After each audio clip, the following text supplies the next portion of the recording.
Like what? You know, I just don't like the attitude of some people. Oh, it was unpleasant. No, it's just... Did he talk down to you? Did he treat you poorly? Maybe. Really? I like him more and more. Yeah. Sorry, Dickie. I'm just saying. What did he do? What did he do to you? What did REDQ do to you? No, it was just... Tell me what happened. Oh, this is fun.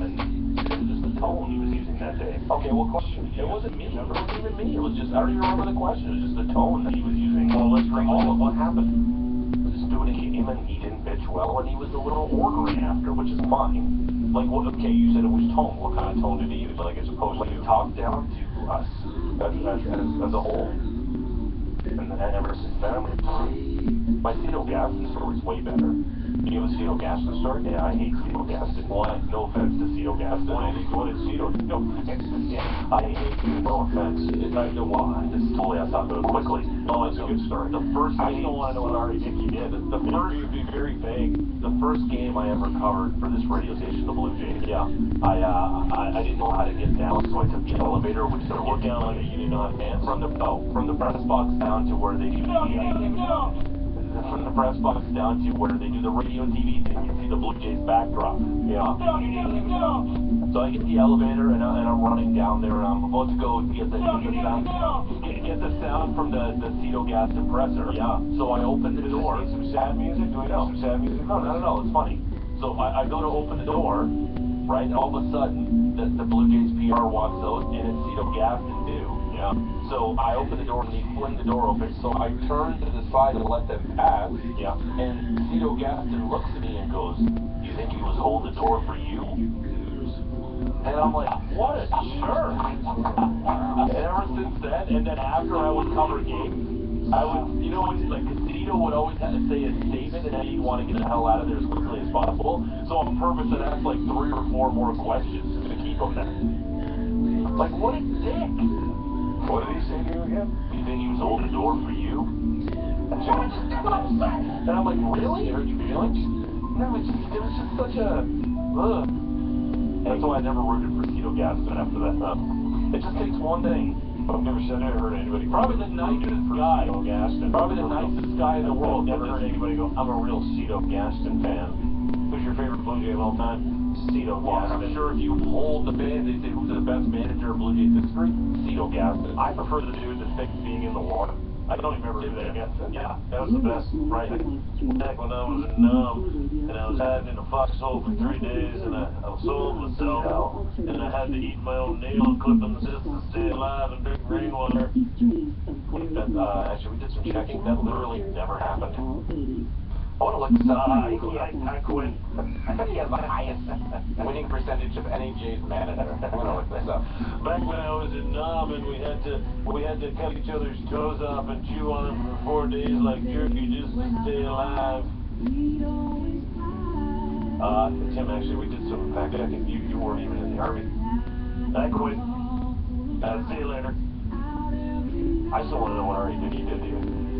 I told you. Just wasn't pleasant. Yeah, it was not a pleasant experience. Sorry. But you know why I have a hatred for Cito Gaston. Now you know. Because he said what? You think he was holding the door for you? It's like, what a jerk. He's won World Series. What have you done, George? In a second. Actually, now you're going to get us all up to date, though. For sure. George, but so I lost my release point a little bit in the 4th. He sure did. Well, the opener went down last night at Rogers Center, and the Blue Jays welcomed the Rays down on the new turf. The new turf. Here's Dalton Bombay talking about the new carpet. It was slow, but it's just slow. The last half and a half, and I hit up the middle, but I hit it pretty good, and just sucked it up. You know, just gotta deal with it. It looked lush. Yeah, it did. It looks real unless you're looking at it from like, left field, or sorry, by third base, or by the first or third base line. It didn't look real at all because you could see the lines and all the different stuff. But it was slow. Like you could see, because they were chucking the ball in the upfield, and they were playing around with it when they first got out there. It's brand new, right? Yeah. The whole turf's new. And let's get into the game. REDQ got the start, my man, and struggled, especially in the 4th. Jerry Howard. Runners go 3-2 pitch. Outside ball 4. Tampa Bay goes out and up 1-0 on a bases loaded walk by Dickey. He walked one more in to put the Rays up 2-zip until our boy Devin Travis would cut the lead in half in the fifth. He swings into line drive into right field, base hit. Villar will round third. The throw by Souza is way off and way late. An RBI single for Devin Travis. And the Blue Jays are on the board, down 2-1. There's Mike Willer after threatening in the ninth. That's as close as the Jays would get in that 2-1 loss to drop 4-3 on the year. My man, Ray Dickey took the loss and tied a Blue Jays record for most walks allowed in the home opener, tying good old Jim Gott way back in 1983. Here's Ray Dickey talking about how the knuckle wasn't dancing. Someone come out, it would move its on. Someone come out, it would stay high. I lost my release point a little bit in the fourth. They really made me work. They did a good job laying off some really close pitches. You know, I didn't make the big pitch when I had to. Into the series tonight. It's so, by the way, that is so anti-Tiger Woods. You know, like at least you give him the credit. Yeah, he's like, yeah, I sucked. Right, you know? I had a bone pop out of my wrist. A bone popped out? Yeah, I'm sure it did. Game 2 of the series tonight with Daniel Lawrence on the mound, 7 o'clock on Sportsnet. Bob 9 at the fan. Dean let the speculation begin in Leafs land after Canning. It felt like hundreds of people, including his coach and general manager.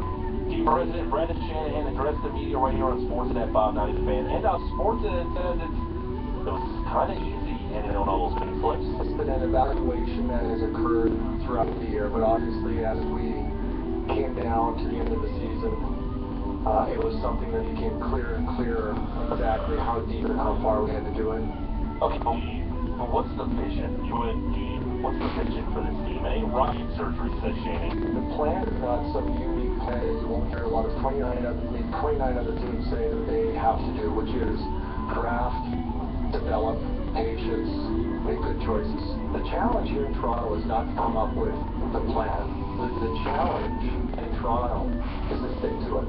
Do you get the impression that I was reading about, you know, that Brendan Wilson kid that they traded, Corey Franson and Winnick, or was it not Winnick, Franson and Santorelli to Nashville? He was like the first star of the AHL last week. He's on the all-rookie team as an all-star. Apparently he's going to play up here. It makes you wonder if Shanahan and Dubas and Hunter have actually been doing pretty much everything, and if noticed it's just been kind of sitting in his office drinking Diet Coke, or what appears to be Coke, and eating cheesies. 100%. They notice it. It's all been under Shanahan for the last year, but poor Dave noticed having to come out and face the media for everything. He's the worst. Well, we know he's got the plan, but what if by some miracle Saturday the Leafs win the draft lottery? Here's Brendan Shanahan. That's what you hear.